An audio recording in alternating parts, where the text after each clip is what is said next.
దేవుడా, ఓ మంచి దేవుడా, అడగకుండానే మంచి అత్తగారిని ఇచ్చావు, మంచి మామగారిని ఇచ్చావు, మంచి బావగారిని ఇచ్చావు, మంచి అక్కను కూడా ఇచ్చావు. కానీ భర్త ఎందుకు స్వామి ఏం అడిగినా అడ్డు చెప్పేవాడిని ఇచ్చావు? చెప్పు తల్లి, నీ కష్టం ఏమిటో. దేవుడా, నిజంగా ఈ మిడిల్ క్లాస్ భక్తురాలి ఆవేదన విని వచ్చావా స్వామి? నాకు భక్తులందరూ ఒకటే తల్లి. రిచ్, పూర్, మిడిల్ క్లాస్ అని భేదాలు ఉండవు తల్లి. అవునా స్వామి, అర్థమైంది. అవును తల్లి. ఇప్పుడు చెప్పు తల్లి, నీ భర్తతో నీకు ప్రాబ్లం ఏమిటో. ఒకటా రెండా, చాలా ఉన్నాయి స్వామి. మొన్నటికి మొన్న ఒక 20 తులాల హారం కొనమని అడిగితే యూట్యూబ్ నుంచి వచ్చే డబ్బులతో కొంటానని తప్పించుకున్నాడు.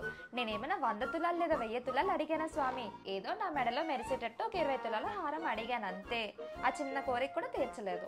20 తులాలు అడిగానా స్వామి? ఏదో నా మెడలో మెరిసేటట్టు ఒక 20 తులాల హారం అడిగాను అంతే. సరిపోయింది. మీ బావ చెప్పిన దాంట్లో తప్పేముంది తల్లి?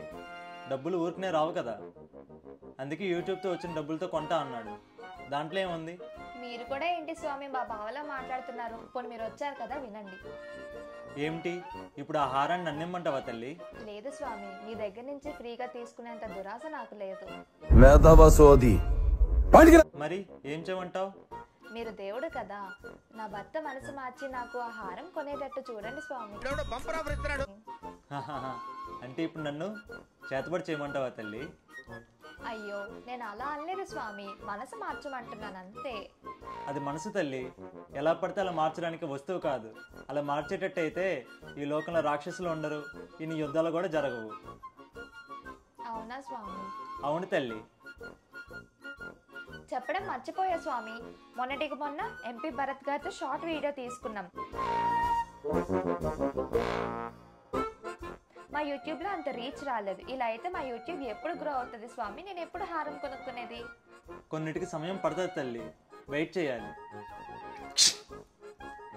ఏంటి స్వామి తుమ్మారు? నాకెందుకో తేడా కొడుతుంది. బావా చెప్పు మరదల్. మర్యాదగా ఎక్కడున్నా బయటికి రా నువ్వు. సరే చెప్పు తల్లి, ఏమైంది? వాయిస్ మార్చి మామూలుగా మాట్లాడు. సరేరా మరదల్, ఏమైంది? ఇప్పటి వరకు నన్ను మోసం చేస్తావా? నువ్వు మాత్రం దేవుడు అడగగానే నా మనసు మార్చేసి హారం కొనిపించేద్దాం అనుకోలే నా చేత. అది మోసం కాదా? ఛీ, మీ భర్తలకి మా ఆడవాళ్ళ మనసు అసలు అర్థం కాదు. అయితే ఇప్పుడు ఏమంటావు? అయితే ఏమంటాను? షాపింగ్ అంటాను. డ్రెస్సులా హారమా? డ్రెస్లే. పదైతే సరిపోయారు ఇద్దరును. సాగుతుంది మీకు అలాగా. భార్యలు వచ్చి భర్తలతో పెట్టుకున్నా, భర్తలు వచ్చి భార్యలతో పెట్టుకున్నా, చివరి చిల్లిపడేది మాత్రం భర్తలకే. ఏమంటావైతే ఇప్పుడు? The relationship between wife and husband. అంతకు మించి ఒక్క మాట ఎక్కువ మాట్లాడితే నీ నాలుక చీరేస్తాను. ఇలాంటి ఫన్నీ వీడియోస్ మీకు ఇంకా కావాలి అనుకుంటే మా ఛానల్ని సబ్స్క్రైబ్ చేయండి. సబ్స్క్రైబ్ చేసి మరో ముగ్గురికి షేర్ చేయండి. ఆ ముగ్గురిని మరో ముగ్గురిని షేర్ చేయమని చెప్పండి. అలా ముగ్గురిని షేర్ చేయమని చెప్పండి. స్టాలిన్స్ అని ముగ్గురితో వస్తుంది కదా, ఏం పర్లేదు, ఆయన షేర్ చేసేయండి. Thank you, bye bye.